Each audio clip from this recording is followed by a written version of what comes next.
So hi everyone, welcome to another video. This week we're talking about low back pain.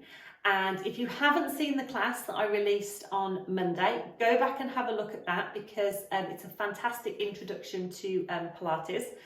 But low back pain and back pain is one of the biggest reasons that I see people start Pilates. And Pilates is a fantastic way to help you manage your back pain. But I did want to talk a little bit more about it. So in this video, I'm going to be talking about what you should do if you're suffering from back pain, when to seek more advice, and how Pilates can help. So I'm Zoe, I'm a physiotherapist and Pilates instructor, and I'm the founder of Pilates Health Online. And Pilates Health Online is designed specifically for women approaching midlife and beyond, working on exercises so that we can basically build strength and confidence in our bodies and be able to do the things that we want to do. So first thing is first, let's talk a little bit about low back pain and how it interacts with Pilates. So I started Pilates from a very personal perspective because I suffered from my own back injury when I first qualified as a physio back in 2000. So some of you may have heard this story already, but I was newly qualified about 6 months into my first rotation, and I was working on an elderly care ward. And I was working this particular day with a gentleman. He was walking with a Zimmer frame, and I'd seen him quite a few times before. We'd walked on this particular day into the middle of the ward. We were walking down, and he'd walked much further on previous days, but on this particular day, we got about halfway and he said, "I'm really tired, I need to sit down." And I said, "That's fine, let's turn back, let's go back to your bed, we can have a sit down, have a rest." But he said, "No, I think I need to sit down now." So as I was talking to him, I could see him starting to sort of lower himself down. And I was like, there's no way that I'm going to let this gentleman fall on the floor or hurt himself. So natural instinct took over. I put my knee under his bottom. He sat down on my knee. So I was sort of one knee up, sort of propped up. And I called for some help. One of the nurses came, got a chair, sat him down. He was fine. And to be honest, I felt absolutely fine as well. We got him back to his bed, we had a chat, he was fine. And I didn't really think anything of it until the next day when I woke up with really sort of bad ache in my back. I did actually have some discomfort into my thigh as well. And my first reaction was, oh my goodness, what have I done? Is it going to get better? Should I move? Should I rest? Maybe if I just keep still, it will settle down. And I think those are all natural things that we think about, you know, when we develop back pain. And very often back pain can come on for what we think is no apparent reason. We might just bend down to pick something up, we might twist and we suddenly sort of feel that pain in our back. But sometimes, or very often, if we look back, there might be things preceding that episode, if you like, that perhaps might be contributing. So it might be that you're doing more activity than you're used to doing. It might be in the previous weeks you were doing less activity, so you've maybe got a little bit of stiffness. Sometimes gardening is a killer. I see lots of people who, especially at this time of year, are out doing the gardening, planting pots and different things like that.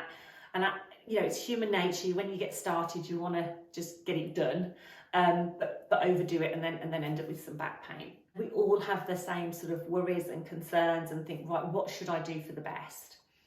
Now, I'm not going to go too much, you don't want to hear all about me, but to cut a long story short, I saw a physio. I ended up with some Pilates exercises that I didn't even know were Pilates at the time. And my back improved. I ended up loving the Pilates, and I ended up obviously training to teach, and fast forward a few years on where I am now. And I still use Pilates to manage my own back problem. I have flare-ups from time to time, usually when I've been doing too much sitting on my bottom, or I haven't been practicing what I preach, put it that way. So what is the best thing to do if you are suffering from back pain? Now, many moons ago, you've probably heard people used to be told to go and rest in bed. We used to think, well, if you rest, that's the best thing. But since then, lots and lots of research has shown that the best way to manage back pain is through movement and exercise. And that's because our body is designed to move. You know, it likes to move. That's what the job is of our muscles and our joints. And when we don't move, what we tend to find is that we stiffen up, and actually we get a little bit of muscle weakness that develops quite quickly. So what we tend to recommend is that if you need to reduce your activity levels for a few days, just to sort of let everything calm down, but don't stop moving, don't take yourself off to bed. Then gradually, sort of almost step by step, I always say to people, imagine a staircase. Perhaps you've had to take, your activity level used to be at the top of the staircase. Perhaps you've had a back injury and you've had to go down the stairs a little bit. Then you're going to take those little steps to build it back up over time, taking it at your own pace. But it is just about sort of building up. Now, most back pain is what we call mechanical back pain. So it involves the joints, the joints, the muscles, the ligaments around the lower back, and it settles down within a few days or a few weeks. But there are occasions when obviously you do need to seek some more urgent advice. So if you're suffering from really severe pain and it's really interfering with your daily activities, perhaps you just don't feel well in yourself, you've got pins and needles or numbness into the legs or anything like that, then you do need to get some advice to see what's happening. Now, I'm going to put a link to the NHS website at the bottom of this video so that you can, if you want to read a little bit more about it, if you are suffering with your back, it's a fantastic resource and it will tell you when to seek more urgent advice. So obviously this video is for educational purposes, and always if you are having problems, then you do need to see a health professional, a doctor, a physio to obviously get that diagnosis so you can get the right exercises for you and the right treatment. So if you're in doubt, as I say, there is a link at the bottom of this video that you can find out a little bit more information on that. But as I say, the general rule of thumb is exercise is good. We want to keep moving. So where does Pilates fit into all of this? Now, you might have heard that Pilates is sort of strengthens the core. And very often when you are suffering with back pain, people will say, go and do Pilates, strengthen your core, that's what you want to do.